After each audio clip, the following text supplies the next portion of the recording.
正直なところ、QKZ が HBB と組んでイヤホン出すと言い出した時にはどうなるやらとハラハラだったんだけど、想定してた事態には陥らなかったけど、想定してない方向で変な突っ走り型したなこれというわけで、やっほ、イ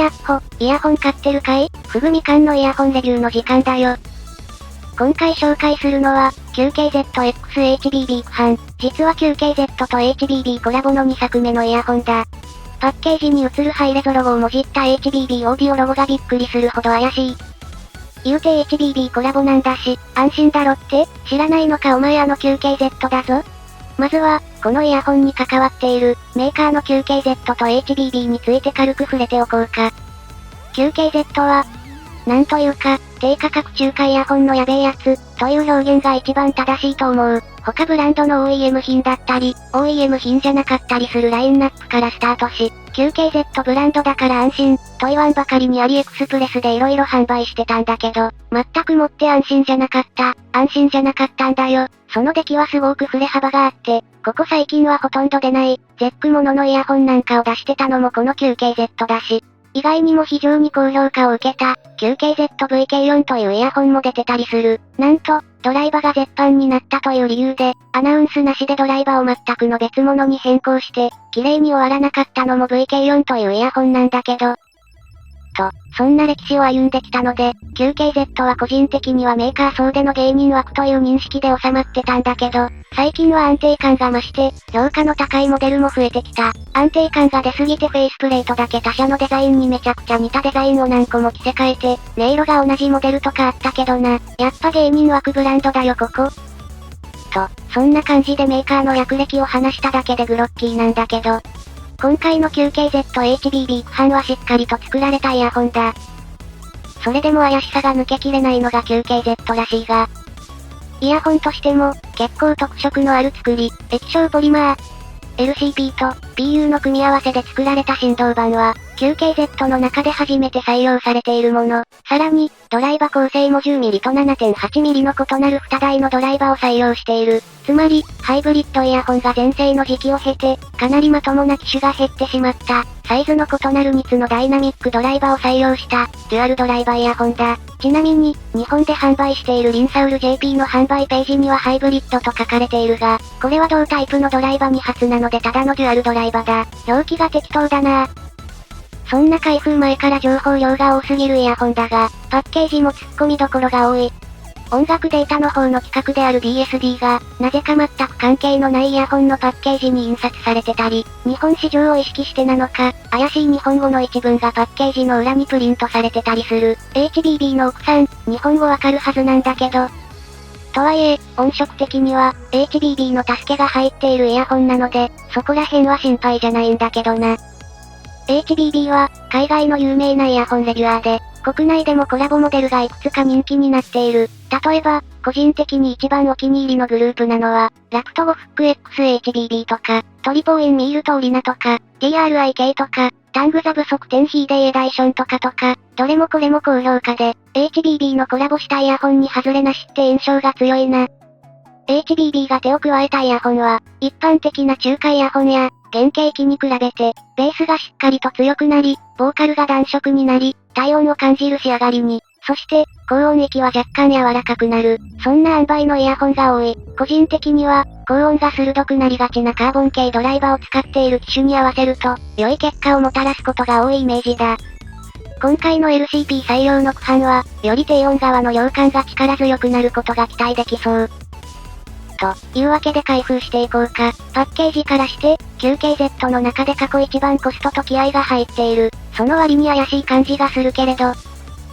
スリーブを外すと、まず目につくのが巨大な HBB メダル。KZ の記念メダルと比べると、そのデカさがわかるだろう。1円玉みたいなサイズで表面もガタガタだった。KZ のメダルだと微笑ましい気持ちになれるんだけど、並べてみると QKZ の俺の価値、感がすごい。東京タワーとか昭和の名所に売ってる記念メダルの質感だ。最近だとビットコインのもどき物理コインとかの質感に近いかな？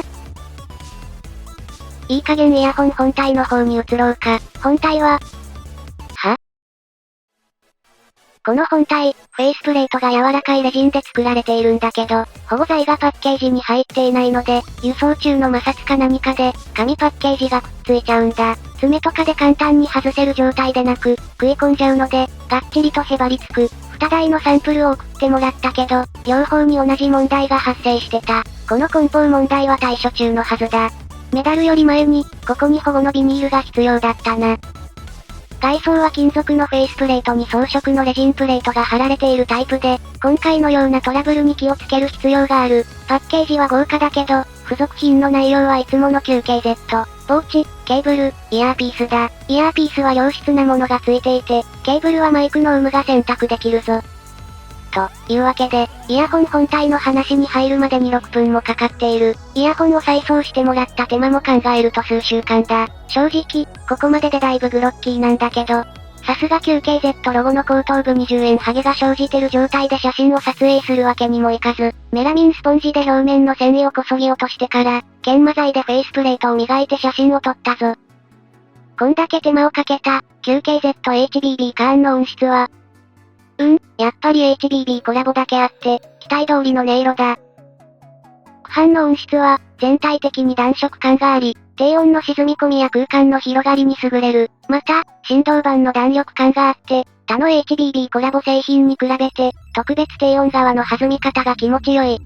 ただ、多分1ダイナミックドライバーだと、中高音域まで柔らかくなってたと思うんだけど、そこはデュアルドライバー、高音側は違和感がない程度に鋭く味付けされていて、このイヤホン独自のバランスを生み出しているぞ。このおかげで、弾力感のある低音域だけに曲全体を持っていかれず、電子音楽などにもある程度対応できるサウンドに仕上がっているな。また、低音には強い弾力感があるんだけど、他の LCP 振動板採用イヤホンに比べて、超低音域が強調されておらず、弾むんだけど重くなりすぎない低音、というちょうどいい塩梅を生み出してる。空間表現に関しても、このおかげか、低音がとにかく暴れ回る箱、というイメージではなく、ボンボンとインパクトと弾力感は強調されてるんだけど、EDM などの重厚なサブベースは案外抑えられている、という、独特なベース感を生み出すぞ。低音がとにかく強いんだけど、重さはない、かなり不思議な印象だ。LCP のおかげで空気が震える感じは強いので、余計に聞いたことのない低音域だな。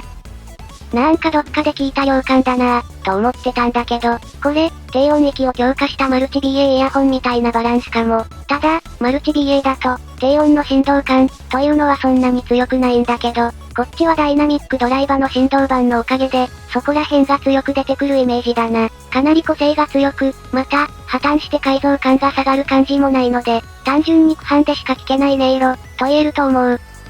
ちなみに、世間ではトラシアー ZERO がとても近いイヤホン、として紹介されてるようなんだけど、手段が近くて目的が全く違うので、結果として比較しちゃダメな類似機の類だと思うぞ。中華イヤホンではこういった似たようなイヤホン、というのはよく出てくるんだけど、こっちが勝手に似てるって言ってるだけで、実際にはオランウータンとゴリラくらい違う可能性が高そうだ。で、この暴れ馬感を出しておきながら暴れられると困るときはとなる謎のイヤホン、聞いていて楽しいかどうか、と言われると、ちゃんと楽しい。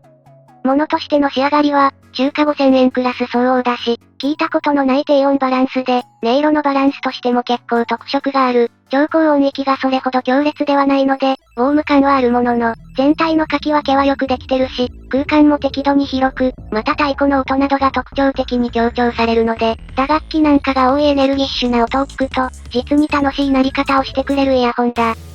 問題はそこに至るまでの過程のハードルが高いってことなんですけどね。ちなみに、この面白いバランスで、さらに重低音が得意で、感触方向に全体が引っ張られているのが、KZ-HBB-D96S だ。こっちも色々騒動のあったイヤホンだけど、聞き比べてみると味わい深かったりするぞ。